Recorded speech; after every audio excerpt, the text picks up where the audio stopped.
आऊज़ बिल्लाहि मिनश शैतानिर रजीम बिस्मिल्लाहिर रहमानिर रहीम। क्लास 10 बेटा आप लोगों के पास टॉपिक है द टेक्निक और मेथड आपके इम्पोर्टेंस ऑफ अकाउस्टिक्स। अकाउस्टिक्स आपके पास क्या है कि द टेक्निक और method use to absorb undesirable sounds by soft and porous surfaces is called acoustic protection. ठीक है, मतलब हम लोग जो है वो वहाँ पर फोम लगा दें, ठीक है, और इसी तरह कपड़े का यूज़ करें कि जिसकी मदद से आपके पास साउंड जो है वो ज़्यादा ट्रैवल ना कर पाए। तो ये आपके पास safety measurements for noise pollution आप इसको कह सकते हैं। ठीक है,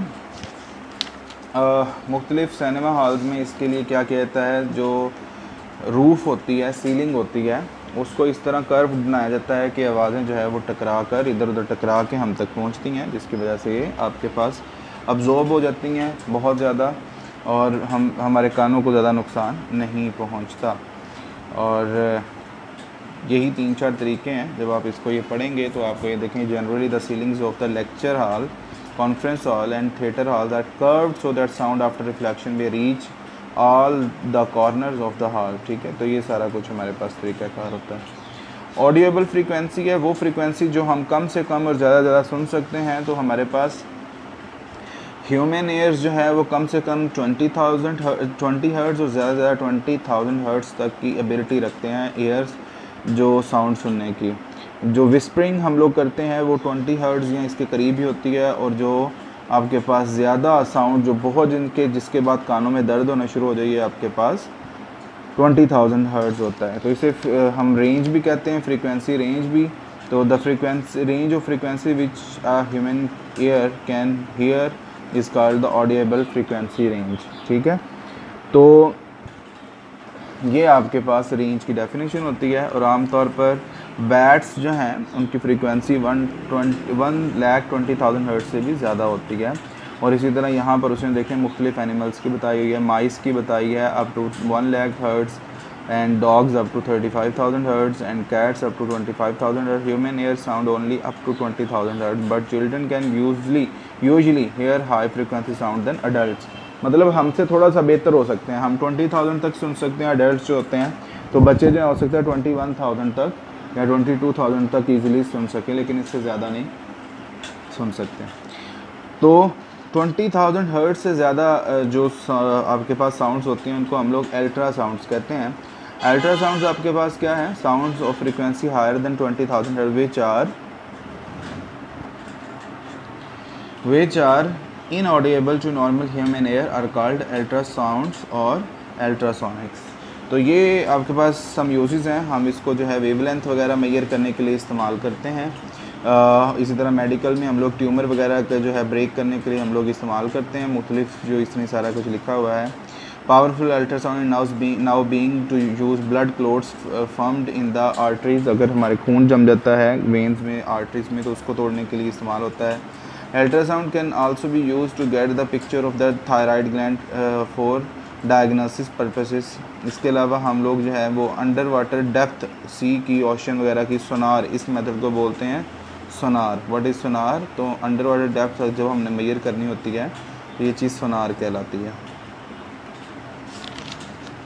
ठीक है जी, sonar ranging is also use to see the shape and size of the object. इसी तरह जो ट्रक्स हैं उनकी जो मशीनरी है या बड़े बड़े शिप्स हैं उनकी मशीनरी है, अगर वो दरमियान से टूट जाती है कहीं से, तो उस चीज़ को हम लोग चेक करने के लिए भी ये वेव्स यूज़ करते हैं। ये जहाँ पर क्रैक्स होते हैं वहाँ ये अंदर वेव्स चले जाती हैं अल्ट्रासाउंड्स की, और वहाँ जाके ये रिफ़्लेक्ट करती हैं और रिफ्लेक्शन के नतीजे में पता चल जाता है कि वहाँ पर कितना क्रैक है, ये कितना डैमेज हुआ है।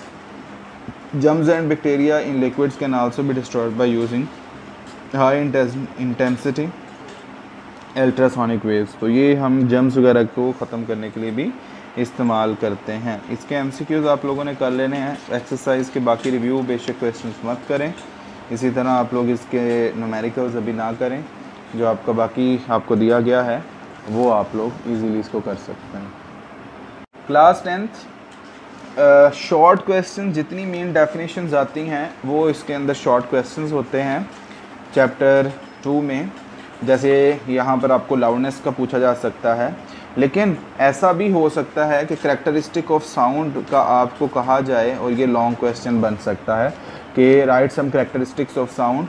तो आपने जो है वो सबसे पहले लाउडनेस बतानी होती है, फिर पिच है, क्वालिटी है, ये सारी करेक्टरिस्टिक्स होती हैं। तो ये लॉन्ग क्वेश्चन है। हाँ, और सिर्फ लाउडनेस के ऊपर भी आ सकता है। ये देखें, लाउडनेस और लाउडनेस 3 चीज़ों पे डिपेंड कर रही होती है। इन 3 चीज़ों को एक्सप्लेन करने के लिए भी हमारे पास जो है ये लॉन्ग क्वेश्चन बन सकता है। ये अलग से बन सकता है, कैरेक्टरिस्टिक्स ऑफ साउंड का अलग से बन सकता है। अगर कैरेक्टरिस्टिक ऑफ साउंड का लॉन्ग पूछा जाएगा तो उसमें आपने लाउडनेस और लाउडनेस के सारे फैक्टर्स भी बताएंगे, और पिच अलग से बताएंगे, उसकी एग्जांपल अलग से देंगे, क्वालिटी जो है वो अलग से बताएंगे, उसकी एग्जांपल अलग से दी जाएगी। फिर एट द एंड इंटेंसिटी जो है इसकी डेफिनेशन आ सकती है शॉर्ट क्वेश्चन के तौर पे, और ये लॉन्ग क्वेश्चन आ सकता है जिसमें हमने ये सारा कुछ sound level, sound intensity level ये सब बताना होता है। ये सारी इक्वेशंस बनानी होती हैं कि हम लोग कब कब क्या क्या इक्वेशन जो है वो यूज़ करके हम उसको चेंज कर सकते हैं।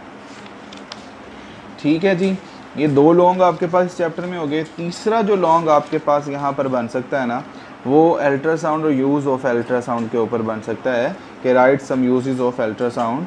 तो ये आपने सारे ये याद करना है। ये 3 लॉन्ग हैं जी, इनको याद करें अच्छे से। यही हैं जो आपके पास बोर्ड के में भी आपके काम आएंगे।